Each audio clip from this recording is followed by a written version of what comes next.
ಬೇರೆ ಪಕ್ಷಗಳಿಗೂ ಒಂದು ಒಳ್ಳೆತನ ಕಲ್ಸ್ಕೊಡುವಂಥದ್ದು ನಿಜವಾದ ರಾಜಕಾರಣ. ಮತ್ತೆ ಕೇಂದ್ರದ ಬಗ್ಗೆ ನಾನು ಹೆಚ್ಚಿಗೆ ಮಾತಾಡಕ್ ಹೋಗಲ್ಲ, ಯಾಕಂದ್ರೆ ನಮ್ಮ ಕುಮಾರಣ್ಣ ಒಳ್ಳೆ ಮನುಷ್ಯ, ಹಂಗಾದ್ರೆ ಅವ್ರಿಗೆ ಒಳ್ಳೇದಾಗುತ್ತೆ. ಆದ್ರೆ ನಾನು JDS ಬೇಡ, ಒಂದ್ ಪಾದಯಾತ್ರೆ ಮಾಡಿ ಗೆದ್ದಿದ್ದೆ, ಇನ್ನೂ ಒಂದ್ ನೆಕ್ಸ್ಟ್ ಲೆವೆಲ್ ಹೋಗೋಣ ಅಂತಂದೇಳಿ ಉಪವಾಸ ಮಾಡಿ ಗೆಲ್ತೀನಿ ಅಂತ ಹೋದೆ. ಅದೇ ಮಿಸ್ಟೇಕ್ ಆಯ್ತಾ?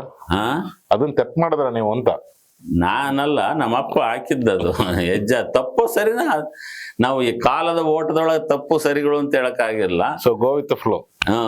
ಗೋ ವಿತ್ ದ ಫ್ಲೋ ಅನ್ನೋದಕ್ಕಿಂತ ಈಗ ನಮ್ಮ ಈ ಸ್ಥಿತಿ ಈಗ ಬಂದಿದ್ದೀವಿ. ಬಟ್ ಇದರ ಅನುಭವದ ಮೇಲೆ ನಾವೀಗ BJP ಅವ್ರು ನಮಗೆ ಬೆಂಬಲ ಕೊಟ್ಟರು, ನಾವು ಅವಾಗ ಬೆಂಬಲ ಕೊಟ್ಟು ಅವ್ರು ಬೆಳೆದಿದ್ದಾರೆ, ನಾವು ಬೆಳೆಯೋದಕ್ಕೆ ಅವ್ರು ಆಕ್ಚುಲಿ ನಾವು ಬೇರೆ ಪಕ್ಷಗಳನ್ನ ಹಾಳು ಮಾಡೋದು ನೋಡೋದಲ್ಲ ರಾಜಕಾರಣ. ಬೇರೆ ಪಕ್ಷಗಳಿಗೂ ಒಂದು ಒಳ್ಳೆತನ ಕಲಿಸ್ಕೊಡುವಂಥದ್ದು ನಿಜವಾದ ರಾಜಕಾರಣ. ಹಂಗಾಗಿ ಈಗ ನಾವು ಅವ್ರಿಗೆ ನಿಜವಾಗ್ಲೂ ಒಳ್ಳೆ ಮನಸ್ಸಿಟ್ಟು ಅಂತ ಒಳ್ಳೆ ಮನಸ್ಸಿದ್ರೆ BJP ಅವರಿಗೆ JDU ಬೆಳೆಯೋದಕ್ಕೆ ಅವ್ರು ಬೆಂಬಲ ಕೊಡಬೇಕು. ಅಲ್ಲ, ಡೆಫಿನೆಟ್ಲಿ JDS ಅರಗಿಸ್ಕೊಂಬಿಡ್ತಾರೆ. ವಾತಾಪಿ ಜೀರ್ಣೋಭವ ಅಂತಂದೇಳಿ ನುಂಗಿ ಜೀರ್ಣ ಮಾಡ್ತಿದ್ನಲ್ವ, ವಾತಾಪಿನ ಜೀರ್ಣ ಮಾಡ್ತಿದ್ದಲ್ಲ ಎಂಥದ್ದು, ವಾತಾಪಿ ಜೀರ್ಣೋಭವ ಅಂತ, ವಾತಾಪಿ ಇಲ್ವಲ್ಲ ಅಂತ ಇಬ್ರು ರಾಕ್ಷಸರು ಇದು ಮಾಡ್ತಿದ್ರು, ಅವ್ನು ಜೀರ್ಣ ಮಾಡ್ಕೊಂತಿದ್ನಲ್ಲ. ಸೊ ಇಲ್ಲಿಬ್ರು ರಾಕ್ಷಸರು ಯಾರು ಸರ್ ನಿಮ್ ಪ್ರಕಾರ? ಎಲ್ಲರೂ ಒಳ್ಳೆಯರು, ಎಲ್ಲರಲ್ಲೂ ಒಳ್ಳೆತನನೂ ಇದೆ, ಎಲ್ಲರಲ್ಲೂ ರಾಕ್ಷಸತ್ವನೂ ಇದೆ. ಅದರೊಳಗೆ ಡಿಗ್ರಿಗಳು ಸ್ವಲ್ಪ ಹೆಚ್ಚು ಕಮ್ಮಿ ಇರ್ತವೆ.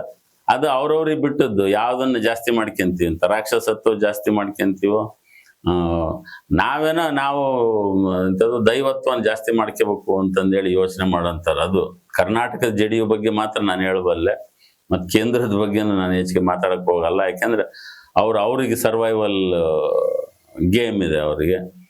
ಅವ್ರನ್ನ ನಾನು ನಿತೀಶ್ ಕುಮಾರ್ ಅವ್ರನ್ನ ಒಂದ್ಸರಿ ಕೇಳಿದೆ, ನೀವು ಏನು BJP ಜೊತೆಗೆ ಹೋಗ್ತಿದಿರಲ್ಲ ಅಂತಂದೇಳಿ. ನನಗೆ ಅದು ಯಾಕೆಂದ್ರೆ ಇಲ್ಲ ಅನುಭವಿಸಿದ್ದು, ನಮ್ಮ ಜೀರ್ಣ ಆಗಿದ್ದು ನೋಡಿದ್ನಲ್ಲ ನಾನು. ಇಲ್ಲಿ JDU ಜೀರ್ಣ ಆಗಿದ್ದು 1999ರಲ್ಲಿ JDU ಬೇರೆ ಬೇರೆ ಆದಾಗ JDU 19 ಸೀಟ್ ಬಂದಿತ್ತು, JDS 7 ಸೀಟ್ ಬಂದಿತ್ತು, 7-9 ಬಂದಿತ್ತು.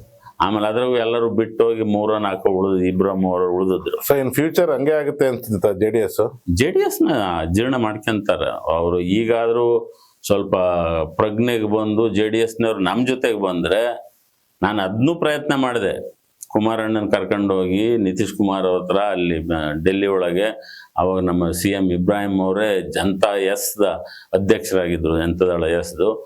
ಕರ್ಕೊಂಡೋಗಿ ಇಲ್ಲೇನಾದ್ರೂ ಒಂದು ಪರ್ಯಾಯ ಕಟ್ಟೋಣ ಅಂತಂದೇಳಿ ನಾನು ಪ್ರಯತ್ನ ಮಾಡಿದೆ. ಅದು ಭಾಳ ಯೋಚನೆ ಮಾಡಿ ಕುಮಾರಣ್ಣ, ಆಮೇಲೆ ಎಲ್ಲರೂ BRS KRS ಯಾವುದೋ ಒಂದು TRS ಯಾವುದೋ ಇತ್ತಲ್ಲ, ನಮ್ಮ ಚಂದ್ರಶೇಖರ್ ಪಾರ್ಟಿ ತೆಲಂಗಾಣದಲ್ಲಿ, ಅಲ್ಲಿ ಹೋದ್ರು ಅವರು. ಅವ್ರದ್ದು ಬೆಂಬಲ ತಗೊಂತೇನೆ ಅಂತ. ನಮ್ಮ ಕುಮಾರಣ್ಣ ಒಳ್ಳೆ ಮನುಷ್ಯ, ಆದ್ರೆ ಕೆಲವು ಸರಿ ಒಳ್ಳೆಯವ್ರನ್ನ ಜೊತೆಗಿಟ್ಕೋಬೇಕು, ಹಂಗಾದ್ರೆ ಅವ್ರಿಗೆ ಒಳ್ಳೇದಾಗತ್ತೆ. ಅಲ್ಲಿ ಇರ್ಲಿ ಹಪಾಪಿ ಇರ್ಲಿ, ಅಧಿಕಾರದ ಹಪಾಪಿ ಇರ್ಲಿ, ಬಟ್ ಒಳ್ಳೆಯವ್ರ ಜೊತೆ ಇದ್ದ ಅಧಿಕಾರ ಮಾಡಕ್ ಬಂದಿರೋದೇನು. ಅಂದ್ರೆ ಇವಾಗ ಒಳ್ಳೆಯ ಜೊತೆ ಸೇರ್ಕೊಂಡಿದ್ದಾರೆ ಅನ್ಸುತ್ತೆ ಕುಮಾರಸ್ವಾಮಿ ಅವರು. ನಾನು ಭಾಳ ಒಳ್ಳೇನು ಅಂತ ಅನ್ಕೊಂಡಿದ್ದೀನಿ, ನನ್ನ ಜೊತೆಗೆ ಇದ್ರು ಒಳ್ಳೇದು ಅಂತ ಅಷ್ಟೇ. ಅವ್ರ ಜೊತೆಗೆ ಇರೋರೆಲ್ಲರೂ ಒಳ್ಳೆಯರೇ ಅಂತ ನಾನು ಅನ್ಕೊಂಡಿರೋದು. ಬಟ್ ನನ್ನ ಭಾಳ ದೊಡ್ಡ ಬುದ್ಧಿವಂತ, ಭಾಳ ಒಳ್ಳೆನು ಅಂತ ಹೇಳ್ಕೊಳ್ಳೋದಕ್ಕಿಂತ ಅಟ್ಲೀಸ್ಟ್ ನನಗೊಂದು ಹಿನ್ನೆಲೆ ಇದೆ, ರಾಜಕೀಯದ ಹಿನ್ನೆಲೆ ಇದೆ. ನಾನು ಹೇಳಿದ್ನಲ್ಲ, 3ನೇ ಜನರೇಷನ್ ಪೊಲಿಟಿಷಿಯನ್ ನಾನು. ನಮ್ಮ ಅಜ್ಜ ಹಾಲಪ್ಪ ಪಟೇಲ್ ಅವರು ಮೆಂಬರ್ ಆಫ್ ರೆಪ್ರೆಸೆಂಟೇಟಿವ್ ಅಸೆಂಬ್ಲಿ ಅಂತಂದೇಳಿ ಮಹಾರಾಜರ ಇದರೊಳಗಡೆ ಅವರು ಇದ್ದರು. ನಮ್ಮ ತಂದೆಯವರು ಹಲವಾರು ಬಾರಿ ಶಾಸಕರಾಗಿದ್ದರು, ಮಂತ್ರಿಗಳಾಗಿದ್ದರು, ಉಪಮುಖ್ಯಮಂತ್ರಿ ಆಗಿದ್ದರು, ಮುಖ್ಯಮಂತ್ರಿ ಆಗಿದ್ದರು. ನಾನು ಶಾಸಕ ಆಗಿದ್ದಂತಾನೆ, ಅದು ಹಣ ಕೊಡದೆ ಹೆಂಡ ಕೊಡದೆ. ನಮ್ಮ ತಂದೆಯವ್ರ ಹೆಸರು ಇತ್ತು, ಬಟ್ ಅವ್ರನ್ನ ಕೆಟ್ಟದಾಗ ಸೋಲಿಸಿದ್ರು. ಆಮೇಲೆ ನಾನು ಎಲೆಕ್ಷನ್ಗೆ ಅಂತ ಹೋದಾಗ ಹಣ ಕೊಡಲ್ಲ, ಹೆಂಡ ಕೊಡಲ್ಲ, ಬೇಕಿದ್ರೆ ಆರಿಸಿ ಹೇಳ್ರಿ, ಬೆಳೆದ್ರು ಬಿಡ್ರಿ ಅಂತ ಹೋದೆ. ಜನ ಆರಿಸಿದ್ರು. 3 ವರ್ಷ ಒಂದು ಪ್ರಾಮಾಣಿಕವಾಗಿ ಕೆಲಸ ಮಾಡಿದ್ದೀನಿ ನಾನು. ಪ್ರಾಮಾಣಿಕವಾಗಿ ಕೆಲಸ ಮಾಡಿ ಇದು ಮತ್ತೆ ನನ್ನ ಮನಸ್ಸಿಗೆ ಬರೋದು, ನಾನೇ ಉಳ್ಕೋಬೇಕು ಅನ್ನೋದಾಗ JDSನಾಗ ಇದ್ದಿದ್ರೆ ಆವಾಗಲೂ ಮತ್ತೆ ಗೆದ್ದು ಬಿಡ್ತಿದ್ದೆ MLA ಆಗಿ. ನಾನು JDSನಾಗ ಮುಂದುವರೆದಿದ್ರೆ ಅವಾಗ ಮತ್ತೆ MLA ಆಗ್ತಿದ್ದೆ. ಅಷ್ಟು ಬೆಂಬಲ ಇತ್ತು ನನಗೆ ನನ್ನ ಕಾನ್ಸ್ಟಿಟ್ಯೂನ್ಸಿ ಒಳಗೆ. ಆದರೆ ನಾನು JDS ಬೇಡ. ಆಮೇಲೆ ನಾನು ಸ್ವಲ್ಪ ಒಂದು ಪಾದಯಾತ್ರೆ ಮಾಡಿ ಗೆದ್ದಿದ್ದೆ, ಇನ್ನೂ ಒಂದು ನೆಕ್ಸ್ಟ್ ಲೆವೆಲ್ಗೆ ಹೋಗೋಣ ಅಂತಂದೇಳಿ ಉಪವಾಸ ಮಾಡಿ ಗೆಲ್ತೀನಿ ಅಂತ ಹೋದೆ. ಉಪವಾಸ ಮಾಡೋರಿಗೆ ಜನ ಬೆಲೆ ಕೊಡಲ್ಲ ಅಂತ ಗೊತ್ತಾಯ್ತು. ಇನ್ಮೇಲಿಂದ ಉಪವಾಸ ಮಾಡಬಾರ್ದು ಅನ್ನೋದು ಒಂದು ತಿಳ್ಕೊಂಡಿದ್ದೀನಿ. ಅದು ನನ್ನ ಆರೋಗ್ಯಕ್ಕೆ ಮಾತ್ರ ಉಪವಾಸ ಮಾಡ್ಬೇಕು, ಜನಕ್ಕೆ ತೋರ್ಸೋದಕ್ಕಲ್ಲ ಅಂತಂದೇಳಿ. ಹಂಗಾಗಿ ಉಪವಾಸ ಮಾಡೋರಿಗೆ ಜನ. ಬಟ್ ನೀವು ಉಪವಾಸ ಮಾಡ್ಬೇಕಂದ್ರೆ ಲಕ್ಷಾಂತರ ಜನ ಬಂದ್ರು ದೇಣಿಗೆನೂ ಕೂಡ ಕೊಟ್ರು ಆ ಟೈಮ್ ನಲ್ಲಿ. ಹೌದು. ಬಟ್ ಯಾರು ಓಟ್ ಹಾಕ್ಲಿಲ್ಲ. ಯಾಕೆಂದ್ರೆ ಜನ ಆದ್ರೂ ಕೂಡ ಯಾರು ಸಂತೋಷವಾಗಿರ್ತಾರೆ ಅವ್ರ ಪರವಾಗಿ ನಿಲ್ಲೋದಕ್ಕೆ ಇಚ್ಛೆ ಪಡ್ತಾರೆ. ಈಗ ಹಣದ್ದು ಪ್ರಭಾವನು ಯಾಕೆ ಇಷ್ಟು ನಡೀತಿದೆ ಅಂದ್ರೆ ಆ ಹಣದ ಇವ್ರದ್ದು ಒಂಥರ ಸ್ವಲ್ಪ ಇದಿರುತ್ತೆ. ಓ ಹಂಗೆ ನಾವು ಆಗ್ಬೇಕು, ಎಲ್ಲರಿಗೂ ನಾವು ಹಂಗೆ ಆಗ್ಬೇಕು ಅನ್ನೋದೆಲ್ಲ ಒಂದು ಇದಿರುತ್ತೆ. ಹಂಗ ಅವ್ರ ಜೊತೆ ಗುರುತಿಸ್ಕೊಳಕ್ ಪ್ರಯತ್ನ ಮಾಡ್ತಾರೆ. ತೀರ್ಸ್ಕೊಂತ ಇದಾರ ಅಂತ ಇಂಡೈರೆಕ್ಟ್ಲಿ ಬಿಜೆಪಿಯವರು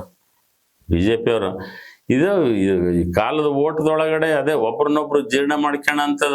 ಅದು ದೊಡ್ಡ ಮೀನ ಅಂತದ, ಚಿಕ್ಕ ಮೀನನ್ನ ದೊಡ್ಡ ಮೀನುಗಳು ನುಗ್ತವೆ ಅಂತಾರಲ್ಲ, ಹಂಗೆ ನೋಡತ್ತಿರ್ತಾರೆ ಈ ರಾಜಕಾರಣದೊಳಗೆ. ಬಟ್ ಆ ಮಟ್ಟದಲ್ಲಿ ಬೇರೆ ಪಕ್ಷಗಳಿಗೂ ಬೆಲೆ ಕೊಡೋಂಥದ್ದು ಅದೆಲ್ಲ ನೆಹರು ಕಾಲದಲ್ಲೇ ಮುಗಿದೋಯ್ತು ಅನ್ಸುತ್ತೆ.